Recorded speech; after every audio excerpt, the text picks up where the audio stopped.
बहुत पुराने समय की बात है कि बगदाद देश में एक बहुत गरीब और जरूरतमंद आदमी रहता था।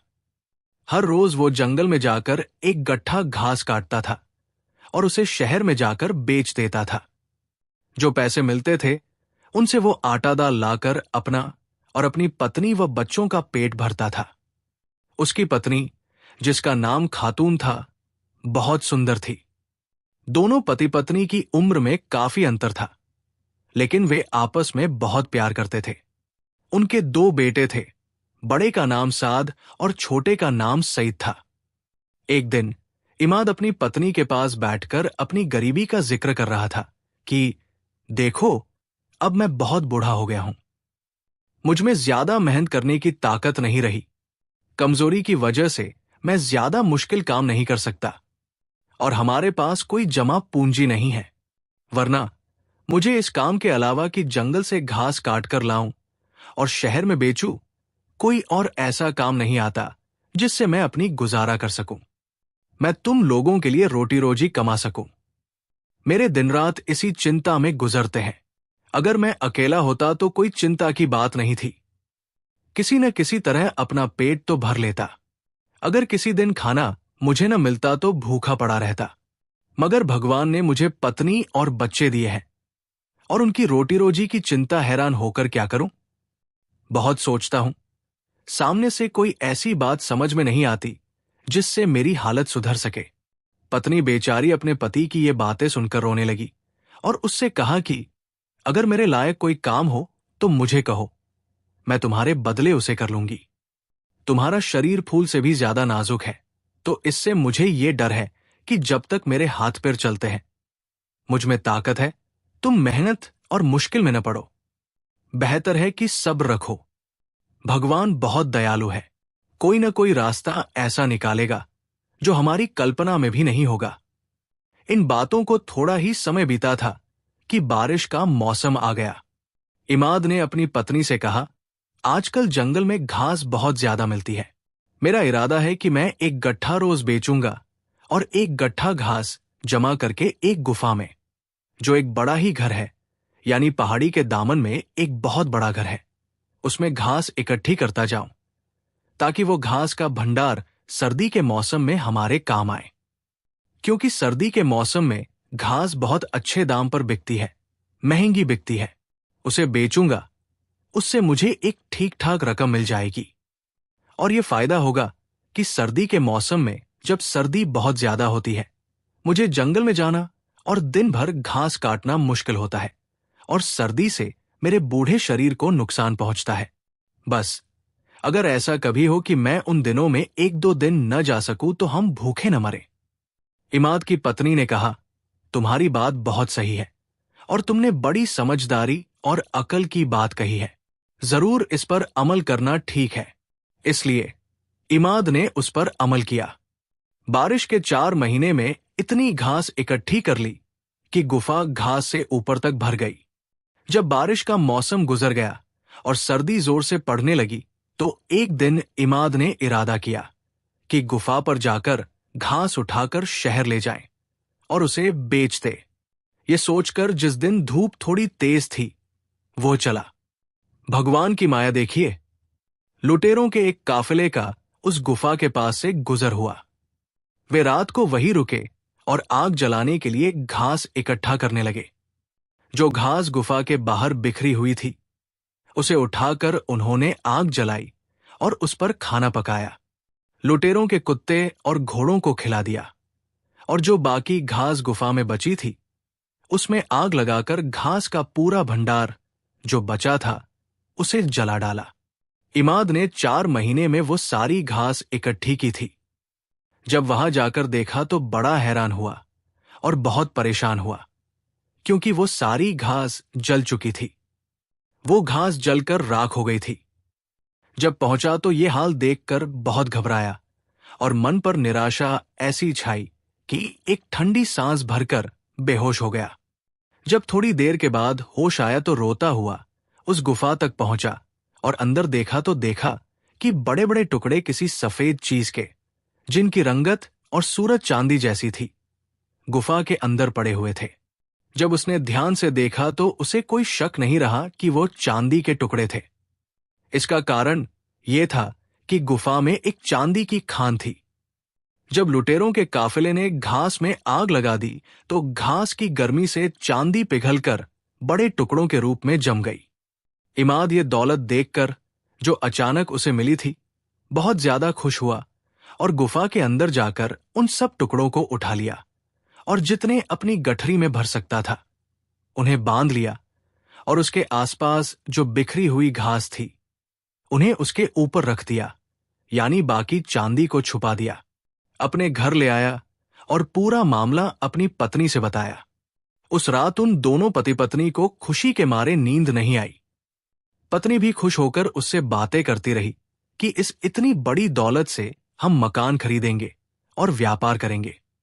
दूसरी सुबह वो चांदी के टुकड़े लेकर बाजार में गया और सुनार के हाथ उन्हें बेच दिया और पैसे अपने घर ले आया। यानी जितनी दौलत उस समय के हिसाब से उन चांदी के टुकड़ों के बदले मिली वो घर ले आया और सब सामान अपना ठीक करके एक शानदार मकान अपने रहने के लिए बनवाया। बहुत से मकान खरीदे और फिर व्यापार करने लगा। उनके दिन फिर गए और अपने दोनों लड़कों को स्कूल में पढ़ाई के लिए भेज दिया। उनकी जिंदगी बड़े आराम और शान से गुजरने लगी। बड़े अमीर आदमी की तरह वे जिंदगी गुजारने लगे। एक दिन का जिक्र है कि इमाद शुक्रवार की नमाज पढ़कर जामा मस्जिद से अपने घर को आ रहा था कि रास्ते में देखा एक चिड़ीमार यानी मुर्गे और पक्षी बेचने वाला खड़ा है और उसने पिंजरे में एक बहुत खूबसूरत पक्षी, एक मुर्गा, कैद कर रखा है जो बेच रहा है। इमाद को वो पक्षी, वो मुर्गा इतना खूबसूरत लगा कि उसने दिल में सोचा कि ये खूबसूरत मुर्गा साद और सईद यानी अपने बेटों के लिए खेलने के लिए घर ले जाऊं। वे उसे देखकर बहुत खुश होंगे। बस इमाद ने 4 दिनार उसकी कीमत अदा की उस पक्षी बेचने वाले को और उससे वो जानवर खरीद लिया और उसे अपने घर ले आया। साद और सईद, उसके बेटे, जब अपने स्कूल से पढ़ लिख कर वापस घर में आए तो उस मुर्गे नामक पक्षी को देखकर बहुत खुश हुए और शाम तक उससे खेलते रहे। जब रात हुई तो उसको पिंजरे में बंद करके सो गए। वो मुर्गा नामक पक्षी बड़ा खूबसूरत था और बड़ा ही कीमती था, मगर कोई उसको नुकसान नहीं पहुंचा सकता था। वो बड़ा ही भाग्यशाली और कीमती पक्षी था और उस जानवर की खासियत ये थी कि उसके अंडे को अगर लोहे पर लगाया जाता तो वो चांदी बन जाती और अगर पीतल पर लगाया जाता तो पीतल सोना बन जाता। और जो उस मुर्गे का सीना और बाजू खा लेता उसको बादशाहत मिलती और जो उसका सिर खा लेता उसके तकिए के पास हर रोज 1000 दीनार मौजूद होते। दूसरे दिन जब इमाद के बेटे जानवर के अंडे से बिल्कुल ठंडे अंडे को लड़के पिंजरे से निकालकर खुश होते हुए अपने पिता के पास ले गए। इमाद उसको देखकर बहुत हैरान हुआ और उसको अपने हाथ में लिए हुए मस्जिद में नमाज पढ़ने चला गया। नमाज पढ़कर जब घर को वापस आ रहा था तो उसको अपने मकान के करीब शमून नाम का यहूदी नजर आया। उसकी दुकान जेवर की थी। वो जेवर का काम करता था शहर में और इमाद का पड़ोसी था। उसने अंडा इमाद के हाथ में देखा तो तुरंत उसको पहचान लिया कि ये उसी कीमती पक्षी, उस मुर्गे का अंडा है। वो हैरान हुआ कि इमाद के हाथ में ऐसी नायाब चीज कैसे आ गई। ये तो किसी बादशाह के खजाने में भी नहीं मिलती। ये कैसे से मिल गई? और अपने दिल में सोचा कि इमाद को इस अंडे की असलियत मालूम नहीं, वरना ऐसी बेइज्जती और लापरवाही से उसको हाथ में लिए बाजार में न फिर रहा होता। अजीब नहीं कि मुर्गा उसके घर में हो। मुझे कोशिश करनी चाहिए कि जिस तरह भी हो सके उससे वो भाग्यशाली पक्षी, वो मुर्गा, उसके हाथ से छीन लूं। ये योजना अपने दिल में बनाकर शमून यहूदी इमाद के पास आया और बहुत विनम्रता और अच्छे व्यवहार से उससे कहने लगा, आपको मेरे पड़ोस में आए हुए कितने दिन हुए हैं, मगर अब तक मुझे आपसे मिलने का मौका न मिल सका। अगर आपको तकलीफ न हो तो मेरे छोटे से घर पर एक पल के लिए पधारें और मुझे अनुग्रहित करें। इमाद ने उसकी प्यार भरी दावत कबूल कर ली और उसे ठीक समझा और शमून के साथ उसके मकान पर गया। शमून ने उसकी बड़ी खातिरदारी की और बड़ी इज्जत और सत्कार से पेश आया। फिर बातों बातों में उससे पूछा कि आपके हाथ में ये क्या है। इमाद ने अंडा अपने हाथ से जमीन पर शमून के सामने रख दिया और कहा, साहब, मैं इसको बेचता हूं। इसकी कीमत क्या पूछते हो? जो आपको देना मंजूर हो वह दे दो। आप जो खुशी से देंगे मैं ले लूंगा। शमून ने समझा कि इमाद मेरे साथ मजाक कर रहा है और मुझे आजमा रहा है। उसने 1000 दीनार की थैली उठाकर शमून की तरफ रख दी और कहा, अरे भाई, तुम्हारी अभी उम्र 30 साल की है और मैं 80 बरस का बूढ़ा हूं। तुम्हारी शायद ये बात नहीं है कि तुम मेरे साथ मजाक करो। अपनी थैली उठा लो। लीजिए, क्या भला मैं इस अंडे को बेचता हूं। शमून के दिल में ख्याल आया कि हो सकता है शायद मैं गलती पर हूं और ये इमाद इस अंडे की खासियत से अनजान है जो इसे 1000 दीनार में बेच नहीं रहा। ये सोचकर शमून ने इमाद से कहा, हे बुजुर्ग, हकीकत में मुझसे गलती हुई कि मैंने इसकी थोड़ी कीमत आपको दी। मुझे लगता है कि अंडा बहुत नायाब है। आप माफ कीजिए।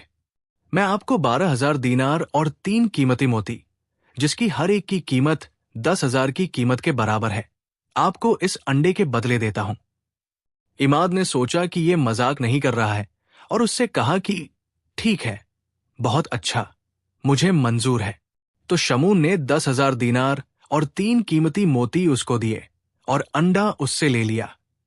इमाद ये बड़ी रकम लेकर खुश होकर अपने घर आया और अपनी पत्नी से सारा हाल बताया, मगर उसे कहा कि हमें इस बात से होशियार हो जाना चाहिए क्योंकि शमून यहूदी है। ऐसा न हो कि कोई धोखा दे दे, हमें किसी मुसीबत में फंसा दे। पत्नी ने कहा, तुम मेरी तरफ से हिम्मत रखो, मैं इस राज को किसी पर जाहिर नहीं करूंगी। बड़ी होशियारी और सावधानी से रहूंगी। दूसरे दिन उस भाग्यशाली मुर्गे पक्षी ने फिर अंडा दिया और इमाद ने पहले दिन की तरह उसको बेच दिया। एक दिन उसके दिल में ख्याल आया कि ये क्या बात है कि शमून जेवर बेचने वाला जैसा होशियार और चालाक दुकानदार इतनी ज्यादा कीमत पर ये अंडे खरीद कर क्या करता है। जरूर इसमें कोई अजीबोगरीब बात है जो मुझे मालूम नहीं। वो तो बड़ा ही मक्कार आदमी है, मुझे इतनी ज्यादा कीमत क्यों देता है। ये सोचकर अंडे बेचने बंद कर दिए। अब उसको वो नहीं देता था और उनको अपने पास जमा करता रहा। शमून इस बात पर बहुत चिंतित हुआ और इरादा किया कि किसी तरह से ये पता करे कि इमाद के पास ये भाग्यशाली पक्षी मुर्गा आया कहां से और ये उसके पास है या नहीं। आखिर ये अंडे कहां से लाता है। उसने अपनी एक नौकरानी, जिसका नाम डला था, उसे बुलाया और इमाद के घर भेजा और उसको मुर्गे के बारे में सारी जानकारी हासिल करने के लिए कहा। शमून यहूदी ने उसे पता लगाने के लिए भेजा था कि उस किस्म का मुर्गा नामक पक्षी जानवर इमाद के घर में मौजूद है और उसके बेटे साद और सईद उससे खेल रहे हैं। बस उसने वापस आकर शमून यहूदी को सारा हाल बताया। शमून यहूदी ने अपने दिल में सोचा कि कोई रास्ता वहां से निकालने का करना चाहिए। सोचते सोचते उसके दिल में खातून का ख्याल आया कि इमाद की पत्नी, जो उससे ज्यादा जवान और खूबसूरत थी, उस पर किसी चाल से हाथ डाला जाए। उस औरत के साथ अपनी जान पहचान और दोस्ती पैदा करनी चाहिए। इसी तरीके से उस मुर्गे को वहां से हासिल किया जा सकता है। ये सोचते ही उसने फिर उसी औरत को बुलाया और उसको बहुत सारा इनाम और दीनार देने का वादा किया। उसे लालच दिया और कहा कि तुम इमाद की पत्नी के पास जाओ और उसे किसी तरह बहकाकर मेरे पास ले आओ। उस चालाक औरत ने इमाद के घर में पहुंचकर उसकी पत्नी को शमून की सुंदरता और जवानी की तारीफ में ऐसी ऐसी बातें सुनाई कि वो औरत शमून के घर जाने को तैयार हो गई और उसी दिन यहूदी के घर पर जा पहुंची। उस जवान आदमी को खूबसूरत और ताकतवर देखकर तुरंत उसके ऊपर मोहित हो गई और अपने बूढ़े पति से दिल हटा लिया। वो शमून को दिल ही दिल में चाहने लगी। यहां तक कि दोस्ती इतनी बढ़ गई कि शमून को अपने घर पर भी बुलाने लगी। शमून के साथ उसकी मोहब्बत इतनी बढ़ गई कि वो अपने पति इमाद की गैर मौजूदगी में शमून को अपने घर पर भी बुलाने लगी। उधर जब शमून ने देखा कि इमाद की पत्नी बिल्कुल उसके काबू में आ गई है, उसकी मोहब्बत के जाल में इतनी फंस चुकी है कि वो उसके बिना रह नहीं सकती। तो शमून ने एकदम उस औरत के पास जाना छोड़ दिया। जब एक हफ्ता गुजर गया और शमून उसके घर न आया तो वो बेचैन हो गई और उसी औरत को बुलाकर अपने दिल का हाल और शमून की जुदाई उससे बताई। अपने दुख और तकलीफ का किस्सा उसको बताया और उसने कहा कि मुझको मालूम नहीं कि मुझसे ऐसी क्या गलती हुई कि शमून मुझसे नाराज हो गया। तुम जिस तरह मुमकिन हो सके उसको समझाकर मेरे पास लाओ और उससे पूछो कैसी क्या गलती हुई मुझसे जिसके कारण उसने एकदम मेरे पास आना छोड़ दिया। मैं उसके लिए अपनी जान, माल सब कुछ दे सकती हूं, किसी बात से पीछे नहीं हट सकती। उसी औरत ने शमून के पास जाकर उससे सारा हाल बताया और कहने लगी, इमाद की पत्नी तुम्हारी मोहब्बत में मर रही है।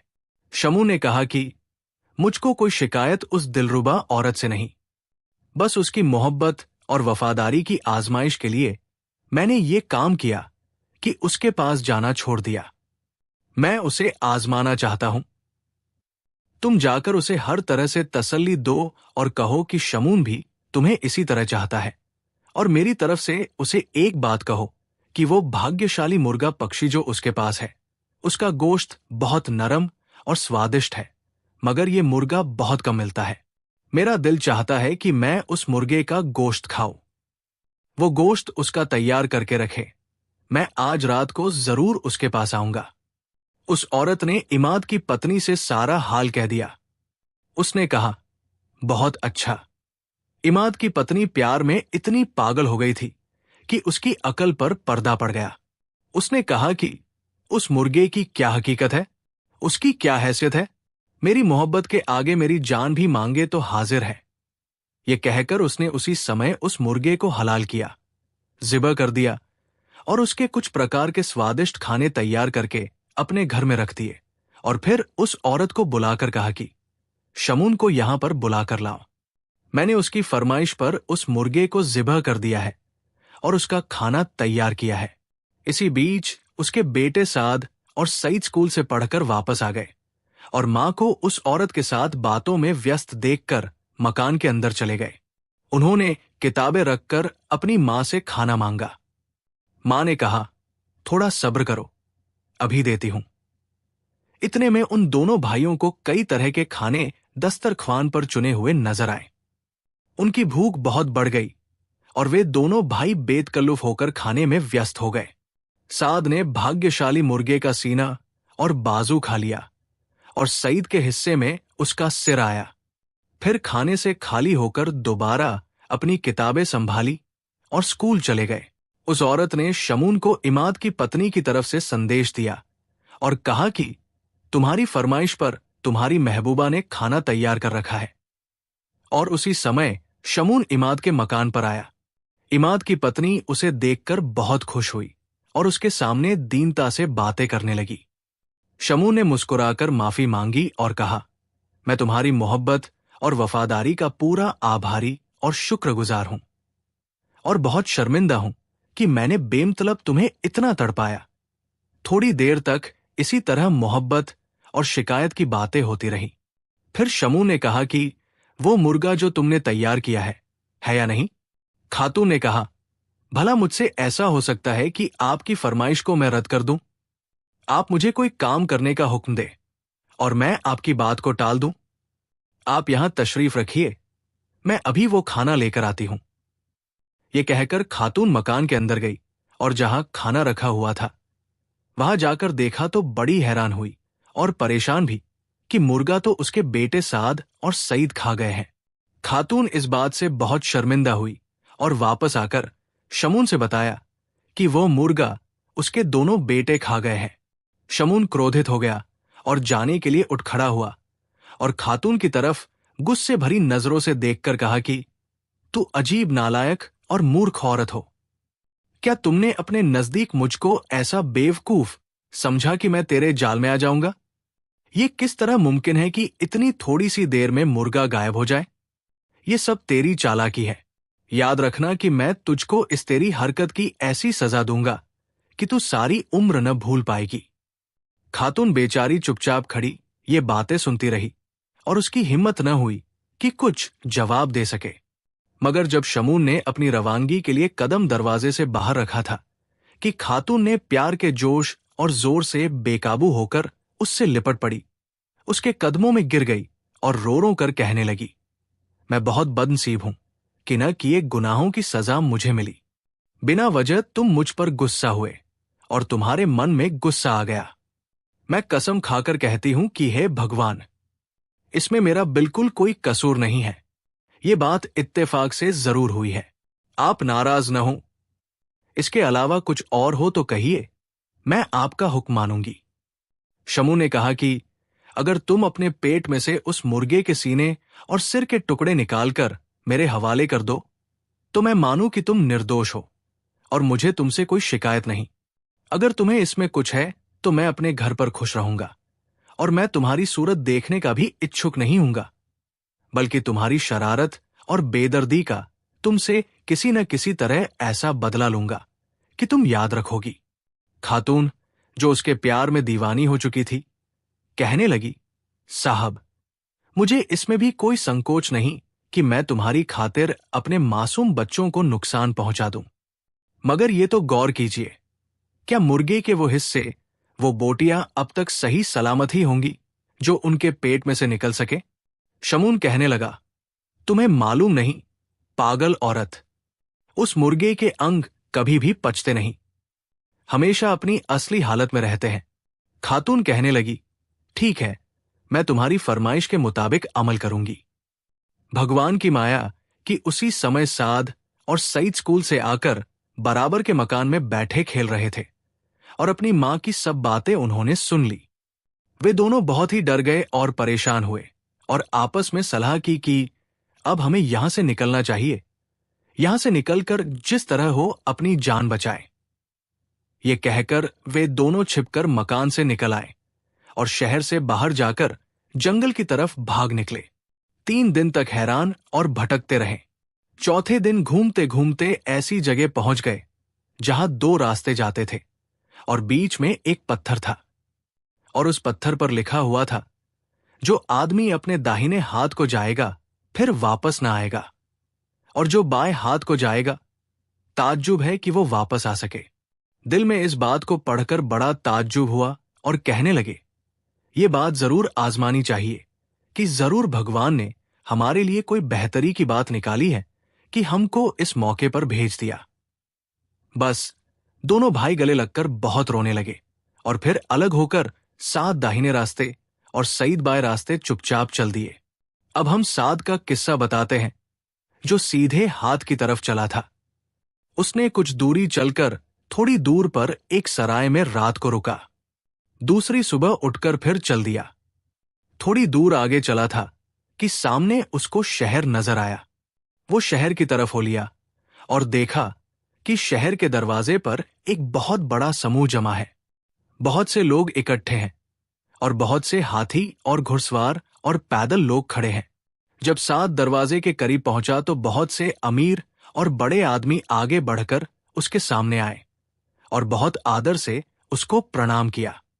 फिर एक वृद्ध आदमी ने उसके सामने आकर हाथ जोड़कर कहा, महाराज, आप किस सवारी पर चलना पसंद करेंगे? साद ने अज्ञानता से जवाब दिया कि वो एक घोड़े पर चलेगा। घोड़े पर बैठते ही वो पूरा जुलूस, सवार और पैदल शहर में किले की तरफ बढ़ गए। किले में पहुंचकर सब दरबार में बैठे लोग उसके सामने खड़े हो गए। फिर दरबार समाप्त हुआ और साद को चौकीदारों के साथ महल के आराम करने वाले स्थान पर ले गए। वहां पर सब ने उसकी इज्जत की और फिर उसको स्नानगृह में ले जाकर नहलाया गया और कीमती और साफ सुथरे कपड़े पहनाए गए। इसी बीच खास खाना तैयार होकर आया। सैकड़ों प्रकार के स्वादिष्ट खाने लाए गए। उसने खूब पेट भरकर खाना खाया और फिर भगवान के सामने शुक्रिया अदा किया। फिर उसके बाद एक बहुत आरामदायक और कीमती पलंग पर आराम किया। साद अपने दिल में कहता था कि हे भगवान, ये क्या माजरा है? कुछ समझ में नहीं आता कि ये लोग उसे यहां इतनी शान से क्यों लाए हैं और इतनी ज्यादा मेरी खातिरदारी क्यों करते हैं। थोड़ी देर के बाद साद ने एक चौकीदार को बुलाया कि जो सबसे पहले मेरे पास आए थे उन्हें सामने लाया जाए। उसके हुक्म के मुताबिक उन वृद्ध आदमी को लाया गया। साद ने उन वृद्ध आदमी से पूछा, हे आदमी, तुम कौन हो और मेरे साथ ऐसा व्यवहार क्यों कर रहे हो? उसने हाथ जोड़कर कहा कि जहां पनाह, आप हमारे बादशाह हैं और हम सब आपकी प्रजा और आज्ञाकारी हैं और छोटे सेवक हैं और आपके वफादार और जान देने वाले हैं। साद, जो कि अभी बच्चा ही था लेकिन इन बातों को समझने की अकल नहीं रखता था, मंत्री की तरफ मुड़कर बोला, साहब, मुझको तुमने बादशाह क्यों बनाया है? उसने कहा, महाराज, असल बात यह है कि कुछ दिन हुए हमारे बादशाह सलामत का इंतकाल हो गया और उनकी कोई संतान नहीं थी। इसी कारण सब अधिकारियों और मंत्रियों में आपस में झगड़ा हो गया, मारपीट हो गई, बहुत खून बहा। आखिरकार सब ने मिलकर आपस में फैसला किया कि इस लड़ाई से कुछ हासिल नहीं होगा। क्यों आपस में लड़ते हो, मरते हो, एक दूसरे को मारते हो? किसी एक आदमी को मिलकर सिंहासन पर नहीं बैठाना चाहिए। तो सबसे बेहतर उपाय है कि एक दिन सुबह शहर के दरवाजे पर चलो, शहर के मुख्य दरवाजे पर चलो, और जो अजनबी आदमी सबसे पहली बार वहां पर आए उसको बादशाह बना लो। ये बात सबको पसंद आई और सब इस बात पर राजी हो गए और मिलकर आज सुबह शहर के दरवाजे पर जमा हुए। और क्योंकि बादशाहत आपके नसीब में लिखी थी, इसलिए सबसे पहले आपका ही गुजर उस दरवाजे से हुआ और सल्तनत आपके हवाले कर दी गई। अब आप बादशाह बन गए। अब आप किसी तरह का वहम और डर दिल में न लाए, बेफिक्री के साथ राज करें। हम सब आपके वफादार सेवक अपना काम बखूबी करते रहेंगे। सल्तनत के कामों में आपका हाथ बंटाएंगे। साद ये हाल सुनकर बहुत खुश हुआ और अपनी किस्मत पर भगवान का शुक्र अदा करने लगा। फिर मंत्री से कहा कि मैं अभी बच्चा हूं और न तो अनुभवी हूं। जब तक मुझे सल्तनत के समझने की योग्यता नहीं होगी तो मेरी तरफ से आपको अधिकार होगा कि जो चाहो सो करो। मंत्री ने कहा कि आप हिम्मत रखिए, मैं सब समझ लूंगा। सिर्फ आपकी इजाजत हर काम में ले लिया करूंगा। इसलिए उस दिन सुबह के समय दरबार लगा और साद के हुक्म के मुताबिक जो लोग झगड़ालू और बदमाश थे उन्हें गिरफ्तार करके कैद किया गया और जो लोग हुनरमंद और समझदार थे उनको इनाम और कीमती कपड़े दिए गए और हर आदमी को उसके पद और बुद्धिमत्ता के मुताबिक जगह मिली। इस तरह साद इंसाफ करने लगा। उधर सईद, जो दूसरे रास्ते पर चला था, शाम को एक शहर के करीब पहुंचा और शहर के दरवाजे पर एक सराय में वहां रुका। रात वहां गुजारी। जब सुबह उठा तो अपने तकिए के पास 1000 दीनार की थैली रखी हुई मौजूद पाई। बड़ा हैरान हुआ कि ये इतनी बड़ी रकम कहां से आ गई। उसने भगवान का शुक्र अदा किया और थैली से कुछ दीनार निकालकर अपने लिए एक खूबसूरत लिबास बनवाया और अन्य जरूरी सामान खरीदा। दूसरे दिन फिर जब उठा तो इसी तरह 1000 दीनार की थैली अपने पास रखी पाई। जब कई दिनों तक लगातार ये बात आती रही तो सईद लापरवाह हो गया और क्योंकि स्वभाव से ही मौज मस्ती करने वाला था तो उसने शहर में अपने हमउम्र बहुत से दोस्त बना लिए जो आवारा थे। उन दोस्तों के साथ रोज मिलता था, उनको बेफिक्री के साथ खर्च करने लगा। उस रकम को नाच गाने और खाने पीने में बर्बाद करता। कुछ दिन तक इसी हाल में इस शहर में आराम की जिंदगी गुजारता रहा। उसे मालूम नहीं कब रात हुई और कब दिन निकला। उसके नजदीक दिन ईद और रात शब बरात थी, क्योंकि रोज 1000 दीनार की थैली मिलने से उसकी जिंदगी बहुत खुशनुमा हो गई थी। संक्षेप में, जब सईद उस शहर के नजारों और तमाशों से उसकी तबीयत भर गई तो उसने इरादा किया कि और शहरों की सैर की जाए। बस अपने दोस्तों को साथ लिया जिनकी संख्या 40 थी, अपने साथ लिया और उनके साथ घूमता फिरता और दुनिया के हर कोने का दाना पानी खाता हुआ चला। कुछ दिनों के बाद उन लापरवाहों का काफिला रोम शहर में पहुंचा। वहां उस शहर में उसी तरह उनके साथ दोस्त बनकर उनके साथ मिल गए और दिन रात वही रहने लगे। उस शहर में एक बहुत खूबसूरत और मूर्तियों जैसी औरत है। उसका नाम सनम है। उस सनम के यहां दर्शक और प्रेमियों का जमावड़ा लगा रहता है। सब उस औरत के दीवाने हैं। वो औरत इतनी सुंदर और खूबसूरत है कि उसके बहुत से चाहने वाले हैं। दूर दूर से उस सुंदर लड़की की सुंदरता का शोर सुनकर शहजादे उसके हुस्न के कैदी बनकर आ जाते हैं। सईद, जो दिन रात आराम और मौज मस्ती में पड़ा रहता था और इन तमाशों में लगा रहता था, उसने जब ये बात सुनी तो बहुत खुश हुआ और अपने उन दोस्तों के साथ उस जगह पहुंचा। देखा कि वहां एक बहुत शानदार इमारत बनी हुई है। जब इमारत के अंदर दाखिल हुआ तो उसने देखा कि एक सिंहासन पर वही सुंदर लड़की जरा ज़ेबिन बैठी हुई नजर आई और सिंहासन के चारों ओर सैकड़ों नौजवान बैठे हुए थे जो उस सुंदर लड़की की शक्ल सूरत देख रहे थे, उसके हुस्न को अपनी आंखों में बसा रहे थे। जब सईद खुद वहां पहुंचा तो एक नौकरानी ने उसको देखा और कहा, साहब, तुमको मालूम है कि ये जगह खर्च वाली है और ये लड़की जो सिंहासन पर बैठी है उसका नाम सनम है। जो लोग सिंहासन के चारों ओर बैठे हैं उसके प्यार में गिरफ्तार होकर और अपनी दौलत और हुकूमत छोड़कर यहां आए हैं। उस लड़की सनम ने अपना नियम बना रखा है कि जो आदमी 1 साल तक रोज 1000 दीनार देगा उसके साथ शादी करेगी। अगर तुम में कोई ऐसा समर्थ आदमी हो तो कोई हंसी की बात नहीं कि यहां रहो, और अगर तुम रोज 1000 दीनार नहीं दे सकते तो अपने घर का रास्ता लो, क्योंकि यहां हजारों अमीर शहजादे जो अब तक आए हैं, अब तक सनम की इस शर्त को कोई पूरा नहीं कर सका। जितनी भी दौलत वे लाए हैं वो काफी नहीं हो सकी और अब ज्यादातर लोग यही पड़े हुए हैं। सईद ये बात सुनकर हंसा और कहा, खूब, मुझे सही साथी मिल गई और मेरा सच्चा जीवन साथी मिल गया। भगवान ने इसलिए सनम को मेरे लिए बनाया है। उसने नौकरानी से कहा कि मैं इस खूबसूरत लड़की की शर्त भगवान चाहे तो जरूर पूरी करूंगा। नौकरानी ने कहा, बहुत अच्छा, और उसे लेकर सनम के सामने पेश किया।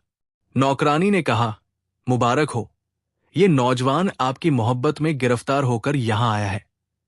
सनम ने सईद से पूछा कि तुमने मेरी शर्त सुन ली है? उसने कहा, मैंने शर्त सुन ली और भगवान ने चाहा तो बखूबी अपना वादा पूरा करूंगा। सनम ने कहा, ठीक है, आप यहां 1 साल तक रुकें और हर रोज मुझे 1000 दीनार दिया करें, मगर ये याद रखें कि जिस रोज नहीं देंगे उसी रोज से मेरा आपका रिश्ता खत्म हो जाएगा। सईद ने कहा, बहुत खूब, मुझे मंजूर है। फिर अपने दोस्तों को 1000 दीनार देकर विदा किया और बाकी 20,000 दीनार के करीब उसके पास बच गए। वो लेकर उस लड़की के पास उसी इमारत में रहने लगा। हर रोज सुबह होते ही सनम को 1000 दीनार उसके हवाले करता। जब साल खत्म होने पर आया तो उस चालाक, खूबसूरत लड़की ने सोचा कि छुटकारा पाने के लिए कोई तरीका इस्तेमाल करना चाहिए, वरना पूरी उम्र इस आदमी के साथ बंद कर रहना पड़ेगा। और उसे बड़ा आश्चर्य था कि ये आदमी मेरे मकान से कहीं बाहर नहीं जाता और इतना अमीर है कि बराबर रोज 1000 दीनार मेरे हवाले करता जाता है। आखिर इसके पास इतना रुपया कहां से आया? इसका क्या कारण है? और ये 1000 दीनार इसके पास कहां से आते हैं? ये तो यहीं पर रहता है, कहीं आता जाता भी नहीं। फिर 1000 दीनार इसके पास कहां से पहुंच जाते हैं? उस भाग्यशाली मुर्गे पक्षी की खासियत का हाल सनम ने लोगों की जुबानी सुन रखा था। फिर उसके दिल में ख्याल आया कि किसी तरह उस मुर्गे का सिर जो इसके पेट में मौजूद है उसे निकालना चाहिए। बस उसी समय रात के समय उसने सईद को दावत दी और शराब में एक बेहोशी की दवा मिलाकर वो सईद को पिला दी। सईद शराब पीकर मदहोश हो गया और दवा के प्रभाव से जो शराब में मिला रखी थी उसकी वजह से उल्टियां होने लगी। सनम ने तुरंत एक थाली उसके मुंह के आगे रख दी। थोड़ी ही देर में उस भाग्यशाली मुर्गे का सिर सईद के मुंह से निकलकर थाली में गिर पड़ा। सनम ने तुरंत उसकी नजर बचाकर उसे उठा लिया और पानी से धोकर हिफाजत से अपने पास रखा। दूसरे दिन जब सईद उठा तो हमेशा की तरह अपने तकिए के पास 1000 दीनार की थैली को तलाश करने लगा। जब थैली न मिली तो बहुत घबराया। थोड़ी देर में सनम ने अपना नौकर बुलाया ताकि वो 1000 दीनार उसे लेकर आए। सईद के पास मना करने के अलावा कोई चारा न था, क्योंकि 1000 दीनार उसके पास मौजूद नहीं थे। नौकर ने वापस जाकर सनम से हाल बताया। सनम ने सईद को अपने सामने बुलाया और कहा, तुम अपनी शर्त को पूरा करने में नाकाम रहे। अब मेरे साथ जिंदगी भर रहने की उम्मीद अपने दिल से निकाल दो और अपना रास्ता लो। सईद बहुत परेशान और उदास होकर न चाहते हुए वहां से बाहर निकला और अपनी हालत और बेबसी पर रोता हुआ एक रास्ते पर चल दिया। कई दिनों तक अपनी मंजिल ढूंढता रहा। आखिरकार एक दिन उसका गुजर एक बड़े शहर के करीब से हुआ। जब नजदीक पहुंचा और देखा कि शहर के दरवाजे के बाहर 3 कम उम्र लड़के आपस में लड़ रहे थे, वो उनके पास पहुंचा और बीच बचाव कराकर उनको एक दूसरे से अलग किया और उनसे पूछा कि तुम कौन हो और आपस में क्यों लड़ते हो। उन्होंने कहा, हम तीनों सगे भाई हैं। कुछ दिन हुए कि हमारे माता पिता का निधन हो गया और हमने उनकी छोड़ी हुई संपत्ति आपसी सहमति से आपस में बांट ली। मगर हमारे माता पिता के छोड़े हुए उस संपत्ति में 3 चीजें ऐसी हैं कि हम तीनों भाई वो लेना चाहते हैं, और इसी वजह से हमारे बीच कई दिनों से लड़ाई चल रही है। आज मारपीट तक बात पहुंच गई है। हमारे शहर का ये नियम है कि अगर आपस में कोई लड़े तो कोई आदमी उनको नहीं छोड़ता, चाहे किसी की जान ही क्यों न जाती रहे। संयोग से तुम्हारा यहां आना हो गया और तुमने छुड़ा दिया, वरना इसमें कोई शक नहीं कि बहुत खून खराबा हो जाता। अब हमारी भी बात यही है कि तुम हमारा फैसला करो। सईद ने पूछा कि वो 3 चीजें क्या है जिस पर तुम्हारे बीच में झगड़ा हो रहा है। तीनों भाइयों ने कहा, आप यहां जरा रुकिए, हम उन चीजों को आपके पास ले आते हैं और जिस तरह आप फैसला करेंगे हम तीनों को मंजूर होगा। ये कहकर वे तीनों भाई शहर में गए और अपने मकान से एक फटा हुआ कालीन का टुकड़ा और एक लाठी और एक सुरमादानी लाकर सईद के सामने रख दिया और कहा कि इन चीजों की वजह से हमारी लड़ाई है। सईद ने कहा, ये तीनों चीजें तो बड़ी बेकाम मालूम होती है, ऊपर से तो इनकी कोई कीमत नजर नहीं आती। एक फटा हुआ टुकड़ा है और कालीन का और एक लाठी यानी डंडा और एक सुरमादानी। अगर इनके अंदर कोई खासियत है तो बताओ। हर भाई ने कहा कि तुम बड़े अज्ञानी हो। दरअसल ये चीजें देखने में बड़ी साधारण नजर आती हैं, मगर इनकी खासियत बड़ी अजीबोगरीब है। जो फटा हुआ कालीन का टुकड़ा है, उसकी विशेषता यह है कि जो आदमी इस पर बैठकर हजरत सुलेमान अलैहिस्सलाम को याद करके इससे प्रार्थना करे कि मुझे फला जगह पर पहुंचा दे, ये गलीचा पल भर में उसी समय उसे वहां पहुंचा देगा। और इस डंडे की खासियत यह है कि अगर इसको हाथ में लेकर जमीन पर मारा जाए और कहा जाए कि हजरत सुलेमान अलैहिस्सलाम के वास्ते फला चीज मुझको मिल जाए, उसी समय वह चीज उसके हाथ लग जाएगी। और सुरमादानी का हाल यह है कि इसमें जो सुरमा भरा हुआ है, जो आदमी उसको एक बार आंखों में लगाएगा, वो हमेशा सभी जानवरों की बोली समझने लगेगा, और फिर जब इसको आंख में लगाएगा वो सबको देख सकेगा और खुद किसी को नजर नहीं आएगा। सईद ने कहा, तुम मेरे कहने पर अमल करो तो मैं इसी समय तुम्हारा फैसला कर देता हूं, तय कर देता हूं। उन्होंने कहा, बताइए। सईद ने कहा, मैं अपनी कमान से 3 तीर छोड़ता हूं, यानी कि 3 दिशाओं में तीर छोड़ता हूं।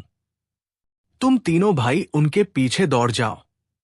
तुम तीनों में से जो आदमी पहले मेरे पास वो तीर लेकर आएगा, ये तीनों चीजें उसी को मिल जाएंगी। इस बात पर वे तीनों राजी हो गए। सईद ने तीर कमान से छोड़े। जिस समय वे तीनों भाई तीरों के पीछे दौड़े, सईद ने एक सलाई सुरमे की अपनी आंख में लगाई, डंडा उठाया और सुरमादानी अपने हाथ में उठा ली और गलीचे के टुकड़े पर बैठकर कहा कि हजरत सुलेमान अलैहिस्सलाम के वास्ते मुझको रोम में सनम की इमारत के सामने ले जा। उसके कहने के मुताबिक गलीचे ने उड़ना शुरू किया और सईद को एक पल में उसी औरत यानी सनम के महल के सामने पहुंचा दिया। अब जब वे तीनों भाई तीर लेकर वापस पहुंचे तो देखा कि वहां न सईद मौजूद है और न ही उनकी वो चीजें मौजूद है। वे ये देखकर बहुत घबराए और रोते पीटते निराशा के साथ अपने घर चले गए। सनम हमेशा की तरह अपने सैकड़ों नौजवान प्रेमियों के सामने सिंहासन पर विराजमान थी और ऐशो आराम में व्यस्त थी। जब उसकी नजर सईद पर पड़ी तो बड़ी हैरान हुई और पूछा कि तुम वापस कैसे आ गए? सईद ने कहा कि तुम्हारे लिए हर रोज 1000 दीनार का इंतजाम फिर करके आया हूं। यह कहकर एक कोने में चला गया और उस डंडे को जमीन पर मारकर कहा कि हजरत सुलेमान अलैहिस्सलाम के वास्ते मुझको 1000 दीनार चाहिए। ये कहते ही तुरंत 1000 दीनार की थैली सईद के पास आ गई। सईद उसको लेकर सनम के पास पहुंचा और थैली उसके हाथ में दे दी और पूरा दिन उसके साथ हंसी खुशी में गुजारा। जब शाम का वक्त आया तो सईद ने सनम से कहा कि मकान में हवा बंद है, चलो थोड़ी देर के लिए महल की छत पर चलकर बाहर हवा लेते हैं और हरियाली देखते हैं। उसने कहा, बहुत खूब।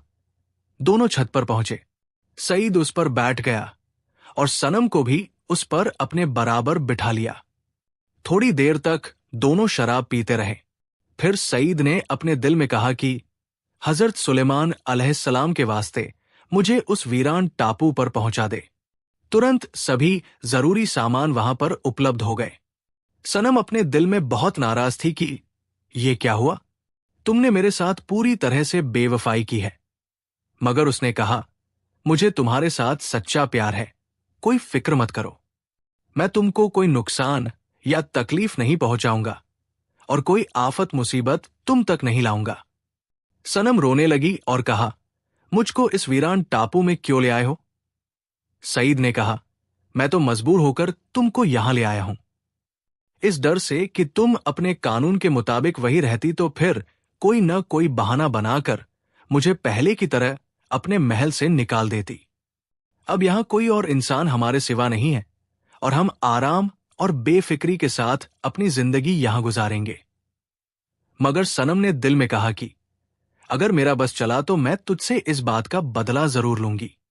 वो हर रोज दिन रात इसी चिंता में रहने लगी कि कैसे चीजें प्राप्त करने का तरीका मालूम हो सके, मगर कोई बात समझ में न आई। आखिरकार एक दिन सनम ने सईद के सामने रोना शुरू कर दिया और कहा, तुम अजीब शक करने वाले आदमी हो कि मेरी इस कदर मोहब्बत के बावजूद, जो मोहब्बत मैं सच्चे दिल से तुमसे करती हूं और तुम्हारी आज्ञाकारी भी करती हूं, तुम्हारा दिल अब भी मेरी तरफ से साफ नहीं है। ऐसी हालत में मुझको अपनी जिंदगी का क्या फायदा है? इससे तो मौत 1000 दर्जे बेहतर है। या तो तुम मेरी तरफ से अपना दिल साफ करके मुझ पर भरोसा करो, विश्वास करो, वरना देख लेना कि एक दिन अपनी जान खो दूंगी। सईद, जो उस लड़की से दिल से मोहब्बत करता था, उसकी उदासी देखकर खुद उसके करीब गया और बोला, मेरी जान, तुम उदास मत हो, मैं तुम्हारा गुलाम हूं। जो कुछ कहोगी मैं उसी पर अमल करूंगा, तुम्हारा हुक्म मानूंगा।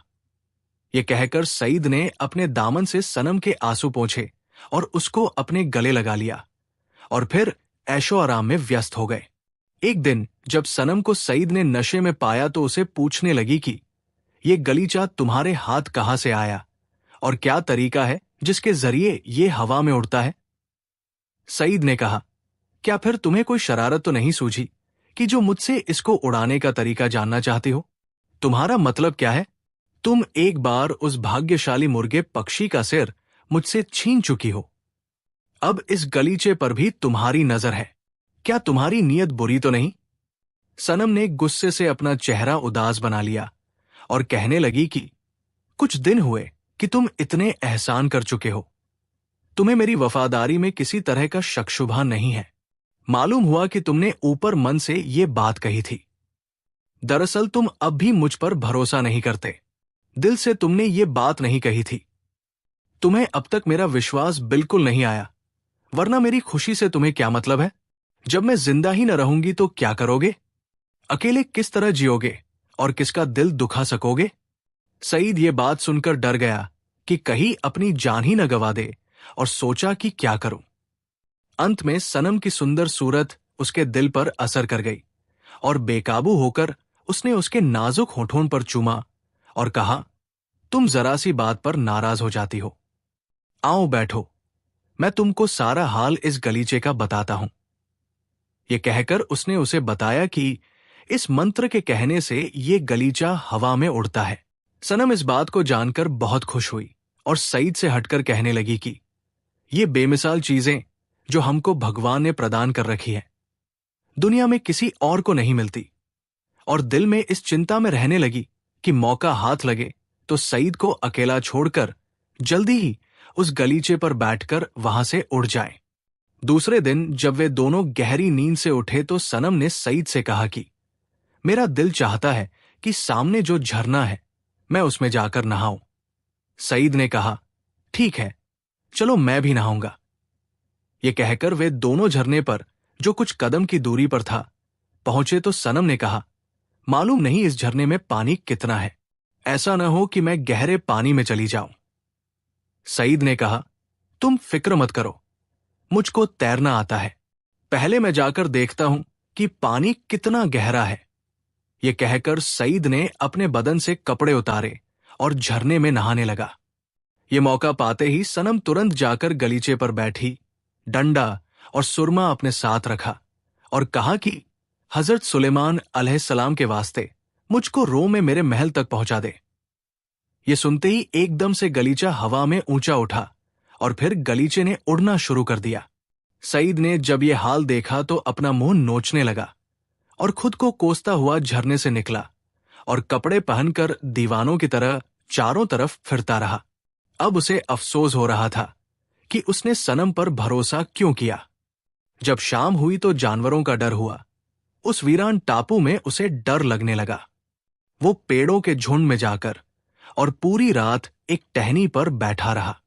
जब सुबह हुई तो देखा कि पेड़ पर बहुत से छोटे जानवर बैठे हुए उसके बारे में बात कर रहे थे। सईद ने, जो कि सुरमा अपनी आंखों से लगा रखा था, उन जानवरों की ज़बान समझता था। उसने सुना कि एक जानवर कहता है कि मुझको इस नौजवान के हाल पर बहुत दया आती है। अगर ये आदमी इस पेड़ का पत्ता रखे अपने पास जिस पर ये बैठा हुआ है, तो उस पत्ते की तासीर ये है कि अगर किसी पागल दीवाने के दिमाग पर उसको रख दिया जाए तो उसकी अकल ठीक हो जाए। दूसरा जानवर बोला, जिस पेड़ पर मैं बैठा हूं, उस पत्ते की खासियत यह है कि जिस इंसान को यह पत्ता सूंघा दिया जाए वो तुरंत गधा बन जाए। तीसरे जानवर ने कहा, जिस पेड़ पर मैं बैठा हूं, उसके पत्ते की खासियत यह है कि उस इंसान को सूंघा दिया जाए जो गधा बन गया हो, वो तुरंत अपनी असली सूरत में आ जाता है। जब वे अजीबोगरीब जानवर ये बात कहकर पेड़ों से उड़कर चले गए तो सईद ने तीनों पेड़ों के पत्ते तोड़कर इसको अलग अलग हिफाजत से अपने पास रख लिया। मगर हैरान था कि करूं तो क्या करूं और किस तरह इस वीरान टापू से बाहर निकलूं। इसी चिंता में टहलता टहलता समुद्र के किनारे की तरफ चला। दूर उसको किनारे पर एक बड़े उड़ने वाले जानवर नजर आया। उसको देखकर उसके दिल पर डर छा गया।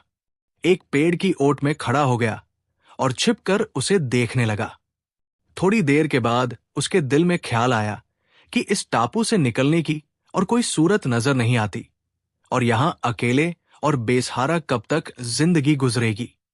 बेहतर ये कि इस जानवर के पाव के साथ लिपटकर यहां से उड़ चलूं। आगे जो कुछ तकदीर में लिखा है वो होकर रहेगा।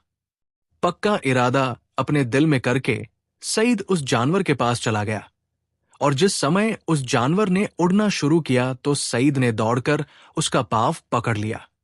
जानवर उसको अपने साथ लेकर चला और दिन भर जानवर उड़ता रहा, लेकिन समुद्र को पार न कर सका। जब शाम का वक्त हुआ तो जमीन नजर आई और जानवर जमीन की तरफ उतरा।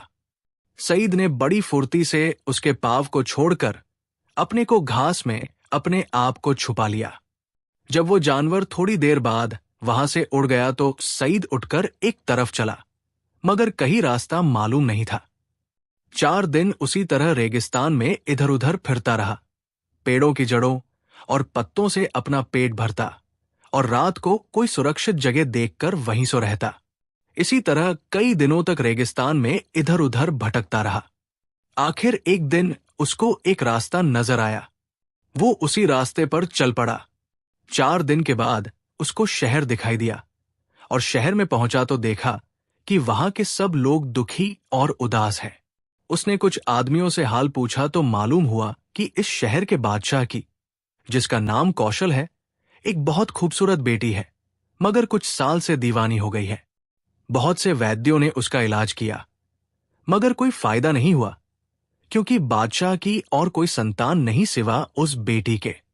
बादशाह और शहर के सभी निवासी उस बेटी की दीवानगी और पागलपन की वजह से बहुत मायूस और दुखी है। सईद ने यह हाल सुनकर अपने को खुद वैद्य जाहिर किया और बादशाह की सेवा में हाजिर होकर कहा कि मैं शर्तिया शहजादी का इलाज कर दूंगा। भगवान चाहे तो शहजादी बिल्कुल ठीक हो जाएगी और उसकी दीवानगी और पागलपन दूर हो जाएगा। बादशाह ने गहरी सांस भरकर कहा, मैं बहुत से वैद्यों को आजमा चुका हूं, सब झूठे निकले, किसी की दवा ने असर नहीं किया और मेरा यकीन उन लोगों से बिल्कुल उठ गया है। मैं अपनी बेटी का इलाज नहीं करना चाहता। तकदीर में यही लिखा है कि एक बेटी, वो भी इसी तरह दीवानगी में रहे, वही मेरी संतान हो। मैं तकदीर से नहीं लड़ सकता। सईद ने कहा, महाराज, आप जो चाहते हैं वही होगा, लेकिन मेरी आपसे हाथ जोड़कर प्रार्थना है कि एक बार मेरे कहने पर अमल करें। आपका कुछ बिगड़ेगा नहीं अगर आप मना करते हैं, बल्कि मैं इस बात का इकरार करता हूं कि अगर मेरी दवा से शहजादी को आराम ना आया तो तुरंत मेरी गर्दन उतार दीजिएगा, मुझे मार दीजिएगा। बादशाह ने उसकी इस शर्त पर बेटी का इलाज करना मंजूर कर लिया और कहा कि अगर उसकी बेटी स्वस्थ न हुई तो उसको तुरंत फांसी दे देगा। सईद उसी समय बादशाह के साथ महल में गया। देखा कि एक लड़की 15 से 16 साल की उम्र की, जिसका चेहरा चांद की तरह चमक रहा था और जिसकी सुंदरता बेहिसाब थी, उसे जंजीरों से बांध रखा गया है और जो भी उसके पास जाता है वो उसको मारने को दौड़ती है, काटने को दौड़ती है। सईद ने बादशाह से कहा कि शहजादी को ऐसी मजबूती से पकड़ा जाए कि वो मुझ पर हमला न कर सके, इसलिए ऐसा ही किया गया। सईद ने एक पत्ता शहजादी के नाक के पास रखा। उस पत्ते के प्रभाव से शहजादी बेहोश हो गई और उसको छींकें आने शुरू हो गई। 1 घंटे के बाद छींकें बंद हो गई और शहजादी ने जब एक अनजान आदमी को अपने पिता बादशाह के साथ खड़े हुए देखा तो इशारे से अपने पिता को बुलाया और कहा, पिताजी, ये आदमी कौन है और तुम इसको इस जगह में क्यों ले आए हो? बादशाह अपनी बेटी की जुबान से ये बात सुनकर बहुत खुश हुआ। उसे समझ आ गई कि उसकी बेटी ठीक हो गई है। उसने सईद को अपने गले से लगाया और कहा कि तुमने मेरे साथ वो व्यवहार किया है कि मैं पूरी उम्र न भूलूंगा। तुमने बहुत बड़ा एहसान मुझ पर किया, मेरी बेटी को ठीक कर दिया। बस शहजादी को सईद के कहने के मुताबिक स्नानगृह में भिजवाया गया। नहा धोकर उसे नए कपड़े पहनाए गए और खुद सईद को बादशाह अपने साथ लेकर दरबार में लाया और बड़ी इज्जत और सम्मान से सिंहासन पर अपने साथ बिठाया और दरबार के सभी लोगों से मुखातिब होकर कहा कि इस आदमी ने मुझ पर बहुत बड़ा एहसान किया है। शहजादी जब स्नान करके वापस आई तो उसमें दीवानगी और पागलपन का नामो निशान तक बाकी न रहा। बादशाह महल में गया और अपनी बेटी को अपने गले से लगाकर फिर बादशाह ने अपनी बेगम से कहा, मेरे नजदीक ये ठीक है कि उस नौजवान के साथ जिसने शहजादी को दोबारा जिंदा किया, उसका पागलपन दूर किया, उसका विवाह कर दिया जाए, क्योंकि उसका हम पर बहुत हक है। उसने हमारे साथ बहुत बड़ी भलाई की है, एहसान किया है और हमारा कोई बेटा नहीं है। हमारे बाद देश और सिंहासन का वारिस वही होगा। रानी ने कहा कि आपकी राय सही है। बस बादशाह ने एक बड़ी शानदार विवाह समारोह का आयोजन किया और अपने दामाद को सामने बिठाया और बड़ी धूमधाम से अपनी बेटी की शादी सईद के साथ कर दी। सईद बड़े आराम के साथ उसके साथ जिंदगी गुजारने लगा, मगर सनम के हाथ से उसने 2 बार दुख उठाया था। वो दुख हर समय उसके दिल पर ताजा रहता था। इस पूरे ऐशोआराम के बावजूद उसकी तबीयत कुछ उदास रहती थी। उसके दिल में ख्याल था कि सनम ने उसे धोखा दिया है। उसके दिल में उससे बदला लेने का ख्याल था। उसने एक दिन अपनी पत्नी शहजादी से कहा, मुझे एक बड़ी मुहिम पर जाना है, मैं एक बहुत बड़ी मुहिम पर जाना चाहता हूं। अपने माता पिता से मेरी सिफारिश करो कि मुझे 4 महीने के लिए छुट्टी दी जाए। भगवान चाहे तो मैं इस अवधि में अपनी उस मुहिम से खाली होकर दोबारा वापस आऊंगा और पूरी उम्र हम ऐशो आराम में गुजारेंगे। लड़की ने कहा, तुम्हारे जाने की क्या जरूरत है? जिस काम को तुम करना चाहते हो, तुम्हारे यहां बैठे ही सिर्फ तुम्हारी जुबान से निकलने की देर है। तुम बादशाह हो, उसका इंतजाम हो जाएगा। सईद ने कहा कि वो काम मेरे ही करने का है। मेरे बगैर कोई जा नहीं सकता, न वो कर सकता है, इसलिए मैं मजबूर हूं, वरना तुम्हारी जुदाई मुझे कब पसंद थी। संक्षेप में सईद ने इतना जोर दिया कि बादशाह से उसने छुट्टी ले ली और खुद अकेला उस रोम देश की तरफ चला, यानी उस सनम के देश की तरफ। जब वहां पहुंचा तो एक दिन शहर में आराम करने के बाद दूसरे दिन सनम के महल की तरफ चला। वहां जाकर देखा कि सनम की वही रौनक जारी है। जब सईद सनम के सामने गया तो वो उसको देखकर बहुत घबराई और कांपने लगी। सईद ने कहा, तुम ऐसे क्यों घबरा रही हो? मैं तुम्हारा वैसा ही प्रेमी हूं जैसा पहले था, जैसा तुमको हमेशा से चाहता था। तुम चाहो तो मेरे साथ बेवफाई कर सकती हो, लेकिन मैं जब तक जिंदा हूं तुम्हारा पीछा नहीं छोड़ूंगा। ये बात सईद की जुबानी सुनकर सनम के दिल में उतर गई और दौड़कर उसको गले लगा लिया और कहने लगी, मैं भी बहुत दिल से तुम्हें चाहती हूं, मगर क्या करूं कि तुमने मुझको ऐसी जगह ले गए जहां मेरा दिल नहीं चाहता था। वो वीरान जगह थी, मेरा दिल वहां नहीं लगता था। सईद ने कहा, बेशक मुझसे गलती हुई, मगर अब पिछली बातों को भूल जाओ और मेरे साथ जिंदगी में मिलकर उसके साथ शराब पीने लगी। जब आधी रात का वक्त हुआ, सईद चुपके से पलंग से उठा और गधे का पत्ता अपने हाथ में लेकर सनम को सूंघाया। उसके सूंघाते ही सनम तुरंत गधी बन गई। सईद ने उसकी गर्दन में रस्सी डालकर उसको एक तरफ से बांध दिया और लाठी हाथ में लेकर उसको ऐसा मारा कि बेहोश होकर गिर पड़ी। जब बहुत देर के बाद होश में आए तो सईद ने उससे पूछा, बोलो, अब क्या कहती हो? सनम आंखों में आंसू भर लाई और रोते हुए कहा, मुझ पर रहम करो, मेरा कसूर माफ करो।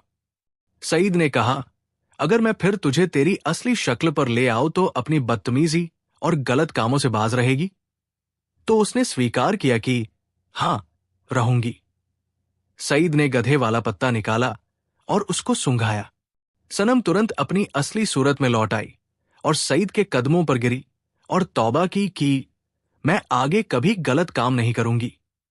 बस उसको अपने साथ अपने मकान में लाया और गलीचा और डंडा और सुरमादानी उसके हवाले की।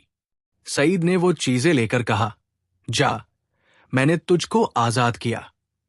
सनम ने उसका दामन पकड़ लिया और कहा, मैं तुझ जैसे हिम्मत वाले और नौजवान मर्द आदमी को छोड़कर कहाँ जाऊंगी? तुम मुझको अपने साथ ले चलो। सईद ने कितना भी मना किया, लेकिन सनम न मानी। तब मजबूर होकर सईद ने उसको भी गलीचे के टुकड़े पर अपने साथ बिठा लिया और कहा कि हजरत सुलेमान अलैहिस्सलाम के वास्ते हमको बादशाह के महल में पहुंचा दे। गलीचे ने उड़ना शुरू किया और एक घड़ी में उनको कौशल शहर के महल में पहुंचा दिया। सईद ने पूरी कहानी शुरू से लेकर आखिर तक उसे सुनाई और सनम को बादशाह के सामने पेश किया और फिर सलाह करके सनम का विवाह बादशाह ने अपने सिपाही के साथ कर दिया। सईद और शहजादी ऐशो आराम मनाने लगे। कुछ दिन बाद बादशाह कौशल ने कहा, मैं अब बूढ़ा हो गया हूं और देश के काम पूरे नहीं कर सकता। बस अब मंत्रियों को इकट्ठा करके सईद को सल्तनत के सिंहासन पर बैठा दिया और खुद अकेले में बैठकर भगवान की याद में व्यस्त हो गया। सईद ने अपनी जिंदगी में बड़े इंसाफ और कुशलता के साथ सल्तनत की और प्रजा को बहुत आबाद और खुश रखा।